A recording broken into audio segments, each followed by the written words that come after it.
In this video, I'm going to talk all about who can actually see a Muslim woman's hair. There are a lot of misconceptions going around that Muslim women wear their hijab 24/7, or that they sleep in their hijab or shower in their hijab, or that if they put it on, it never ever comes off and nobody can see their hair. That's just not true. There's plenty of people who can see their hair, and in this video, we're going to dive right into the details. So if you want to learn who can actually see my hair without me wearing the hijab, make sure you leave me a thumbs up and keep on watching. Salam, I'm Veronica Adali. I'm a revert to Islam, a founder of a modest activewear brand, a content creator, a wife, and a mom. I share my life and business journey as a Muslim woman living in New Zealand. My mission is simple: help Muslim women to embrace modesty and hijab while following their true passion. I create content to boost self-confidence, mindset, and lift your spirit so you can successfully balance faith, career, and motherhood. Subscribe for inspiration, motivation, and lots of laughter, all from a Muslim woman's perspective. So let's get this one thing out of the way. All women can see my hair. I'm just going to refer it to my hair. Who can see my hair or other Muslims' hair? So all women, absolutely all women, regardless of their sexual orientation, can see me without the hijab. So all of my female friends, all of the women in my family can see my hair. So if I'm at an all women's event and there are a lot of women that I don't even know, I can still take my hijab off. As long as there are no men, the hijab can come off and we can all enjoy the event hijabless. It's a different story when it comes to men. So let's unpack it further. The only group of males who can see a woman's hair, who can see her without her hijab, are called mahrams. Mahrams are the men that a woman cannot legally marry in Islam. So let's look at different types of mahrams and see who can actually see a Muslim woman's hair. A woman's husband, a person who she is married to, can see absolutely everything. Absolutely everything. So yes, your husband will be able to see you without your hijab on. Okay, let's talk about biological mahrams. So people, family members like your father, your grandfather, your son, they can all see your hair, as well as your uncles and grandfather. If I haven't mentioned grandfather, I'm not sure, but the uncles as well. Yeah, they can see your hair. Your male cousins, on the other hand, they cannot see your hair because they can technically marry you in Islam. So you should always cover up in front of your male cousins who hit puberty. We also have milk mahrams, and let me explain that further. This is a mahram relationship that is established through breastfeeding. So for example, if your mom chooses to breastfeed a boy under the age of 2, that boy will become your milk brother.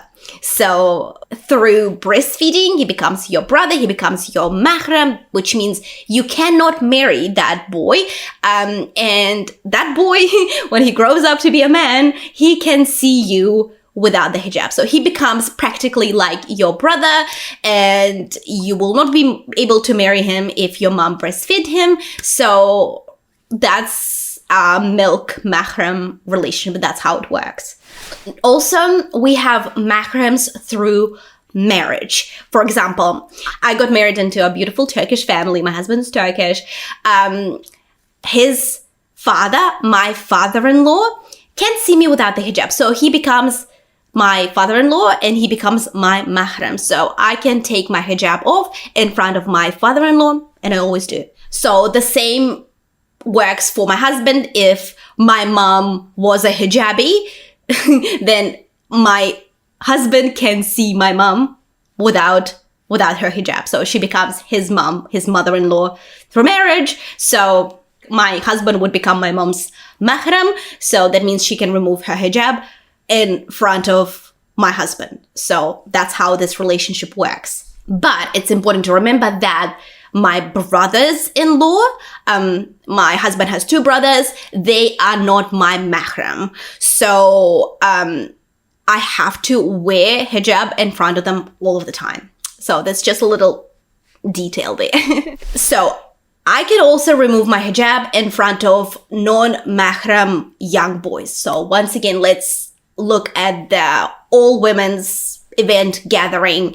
And they have young boys.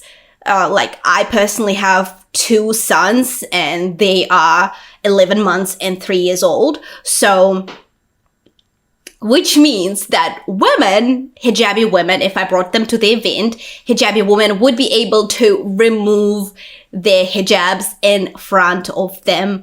Even if they are male, they haven't hit puberty yet, so it doesn't matter.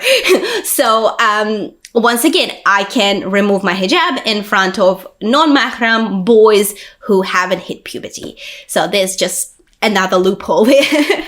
And of course, if I'm at the doctor's, if my doctor needs to examine my ears, for example, I can show him my ears. If my doctor is male, I don't have any other option. I don't have a female doctor available, and the doctor needs to examine whatever is under my hijab. The hijab comes off, no problem. I gave birth, and my first birth was quite difficult, and I did have a male doctor on call. So I was giving birth. My hijab was the least of my worries. So yes, my hijab came off. I wasn't wearing it. I was in the process of giving birth, and that was perfectly fine because he was a doctor and he had to help me and keep me alive and provide me medical assistance. So yes, in those circumstances, I can take my hijab off. Another thing is airport security.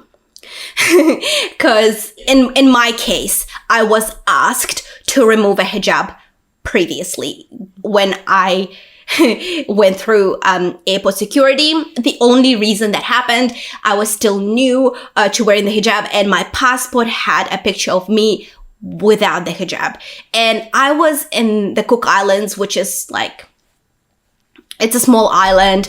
And while I was going through the passport check to go back to New Zealand, I was asked to remove my hijab so they could compare my picture in the passport to me. And I said, I'm wearing it for religious reasons. And they said, well, there's the picture of you without the hijab, so take it off. So yeah, I was a little bit upset about it, but I could follow that logic. I get it. But yeah, the good thing is the person who was checking it was a woman, so she could technically see me without the hijab. And I probably should have asked her to go to a private room so that she could do it privately. But because I was just so new to the hijab and I was just caught off guard and a little bit upset about it, I had to remove it in front of everybody. Nobody paid attention really, but yeah, that whole experience was not very good. As soon as I came back, I was like, I'm gonna change my passport, and I flew to Russian embassy, Wellington, and I changed my passport and I got my picture done in the hijab, so I don't have to be in that situation ever again. But if it's a security check for whatever reason, yeah. Even though these days, if your picture is in the hijab, no one's gonna ask you to remove the hijab, but there were instances where security passport control people would ask you to remove your hijab to compare how you look for, security reasons. So there's just an example. So then when I always talk about that on TikTok, for example, when I, create content around who can see my hair, I always get questions like, can a trans woman see your hair? And a couple of years ago, I would say like, no, the biology would determine that outcome. But upon further investigation and, me educating myself on the matter, I realized how impractical it is and that I would have to make that call and make that decision based on what is apparent. And I give you an example. Let's say I am at an all-women's event and the hijab is just about to come off. I cannot possibly come up to every single woman there and ask a question. Just imagine it, and here it goes. Oh, assalamu alaikum. Before my hijab comes off, can I ask you a question? And she'll be like, oh yes, wa alaikum salam. Please ask away. And I'll be like, were you assigned female at birth? And that is followed by awkward silence, and that's just so rude. What? Like when you try to imagine that scenario, how rude that question is. So, long story short, if a trans woman happened to be at an all-women's event and all I see is a group of women, if I see a woman, I'm gonna treat her like a woman.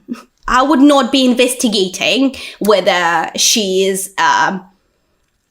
was born a female or if she chose to become a woman. I would not be investigating. So I would make that choice based on the appearance and what's apparent. If I see a woman, I treat her like a woman. When it comes to non-binary people, it would be up to me once again. If I see, even if they are non-binary, but if I see someone who looks like a woman, I would treat them like a woman. Like, if it would be up to me to make that decision.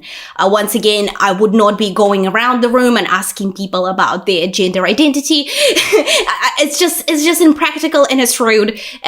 So I would just have to use my own instincts and make my decisions that way.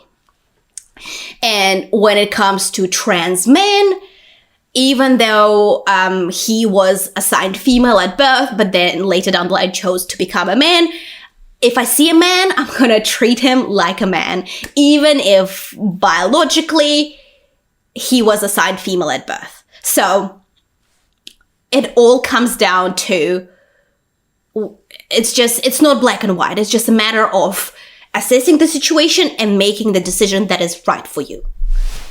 At the end of the day, it's up to a woman whether she wants to keep her hijab on or take it off in certain situation. It's her right to decide who she shows her hair to, who can see her without her hijab.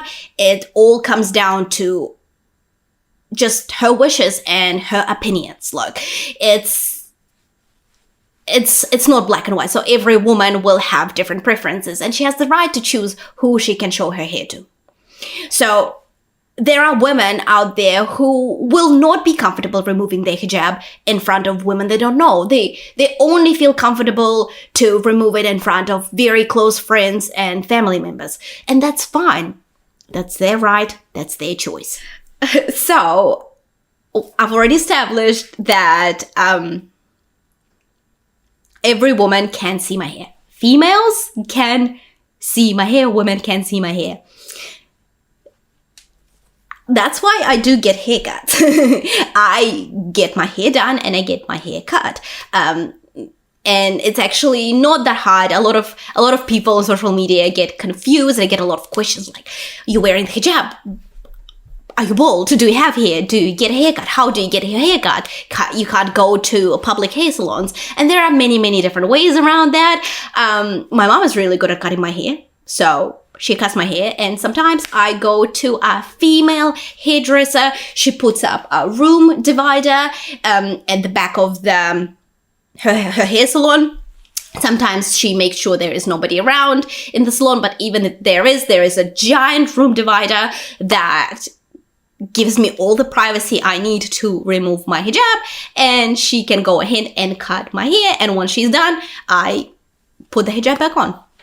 no problem. There are also salons that have big blinds and that are only for women. So you can always go there. Or if you know a hairdresser, you can go to their home, or you can get them to come to your home. There are so many different options out there, which makes it very easy for us to get our haircuts and get our hair done. And when people realize that we as Muslim women do get our hair cut and our hair done and our hair dyed, and we do all sorts of things to our hair, there's this question that always pops up. But why would you? Why would you go through all that trouble with your hair if nobody can see it? Why would you do that? It happens all the time. So I'm going to address this question right here. I get my hair done to look good and feel good, just like everybody else. I want to get my hair done just because I want it, just because it makes me feel a certain way. That's a certain look that I am going for. And why wouldn't I do it? I don't care if people can't see it. I don't care if random strangers can't see it. I don't need their validation, their compliments, or their opinions for that matter. And like I said previously in the video, that there are plenty of people, important people in my life that can't see my hair. And they get to appreciate my new hair colors and new hairstyles and new haircuts because they get to see me without the hijab. That's all that matters to me. And for me personally, my hijab gives me the power and control of what others get to see. And that's truly empowering to me. I really like the fact that only people who I hold very near and dear to my heart get to see the side of me that I guard from the outside world. That's empowering to me. So as you can see, there are plenty of people in our lives who can see our hair, who can see us without the hijab. And for the majority of Muslim women, that's more than enough. And this misconception that Muslim women wear their hijab 24/7 and they never take it off, and they shower with it on, or they sleep with it on, they wear it all the time. I promise you, it's not nailed to my head. It's just clothing. It's an item of clothing that can go on and come off. So yes, it's and I'll even give you an example. I am a content creator. I work from home most of the time. I probably wear the hijab about 20% of time. Out of 100, only 20% of the time I wear my hijab. When I'm in public and when I'm on camera. Other than that, if I'm working at home, if I'm doing admin, if I'm just working on content, writing content, preparing content, working on designs for my business, I'm in the comfort of my own home. I'm not wearing a hijab. So yeah, just a little perspective there. So that brings me to the end of this video. If you found value in this video, if you found this interesting, if you want me to create more similar content, make sure you leave me a thumbs up, comment below and let me know, and I'll get right onto that. And don't forget to subscribe to my channel. Yeah, that's everything I have for you. I hope you have a wonderful day wherever you are. Assalamu alaikum, and I'll catch you later.